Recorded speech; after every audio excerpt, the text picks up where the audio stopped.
Salam alaikum la famille, comment allez-vous? Mbaa yéen a ngi ci jàmm dali nag jàmm ci sama chaîne YouTube Eva Fashion Beauty.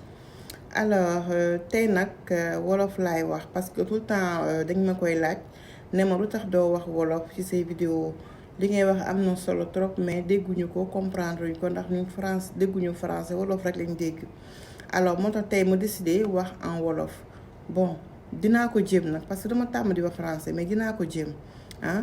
alors tey nag kii laa andi loxo ak tànk yu too xees question boobu nag toujours day ñëw ci sama entourage yi samay abonnés aussi dañ ma koy poser tout le temps ah sama waa groupe Eva Fashion aussi que je salue au passage mes Eva Love vraiment merci pour les encouragements maa ngi leen di nuyu di leen ziar je vous fais un gros coucou.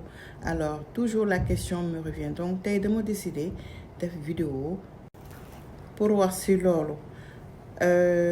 Vous savez tànk ak loxo ñooy parties yi gën a dëgër ci yaram boo bëggee xàmmee sax kuy xeesal ak ku dul xeesal ci tànk yi nga koy xool walla ci loxo yi donc partie boobu toujours mooy poser problème ci ñi nga xam ne dañuy éclaircir la peau dañuy diwu xeesal. alors nag astuce bi simple na compliqué wul sa tànk bu dëgëree da ngay jël xorom boole kook lem boole kook lingom ak boole kook tuuti huile d'olive di ko def gommage di ko gommer danga koy def 2 à 3 fois par semaine. boo gommer wu ba pare karité nga siy diw wala nga ut loo xam ne lu hydratant loo xam ne lu niin la lu hydratant nga diw ko ci. le lendemain booy tëdd ba diw sa lait éclaircissant nga sol ay kawas loolu boo ko faralee di def. astuce bi loolu kese la c'est pas compliqué du tout souvent astuce yi gën a simple ñu gën a efficace donc loolu boo ko defee 2 à 3 fois dans la semaine diw boo mënti diwoo dina baax tu comprends. alors le sel comment on appelle le citron, le miel et l'huile d'olive ensemble vous le prenez comme gommage, vous le mettez sur les parties très dures comme ça la peau va se ramollir et ensuite vous pourrez utiliser votre produit éclaircissant de façon normale et sans problème.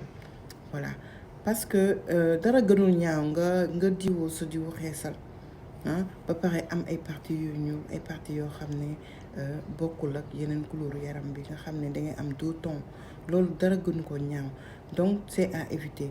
boo amee partie bu dëgër ci sa yaram loolu mooy solution xorom ngay jël boole kook lingom ak lem ak huile d'olive nga boole lépp et faire ton gommage.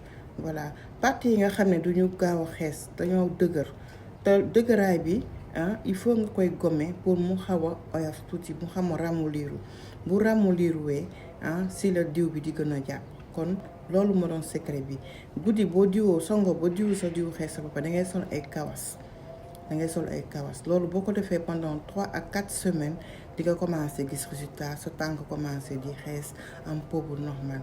ce qui est à éviter c'est d'utiliser des produits trop forts. produits yu fort tamit loolu je ne vous le conseille pas. am na ñoo xam ne dañu jënd ay tubes yu fort di ko dugg seen tànk yi di gën a yàqu loolu je ne vous le conseille pas. la seule solution c'est de faire des gommages fréquemment afin de ramollir la partie dure et ensuite continuer de mettre son lait éclaircissant et vous aurez un bon résultat. Alors je vous remercie, à la prochaine.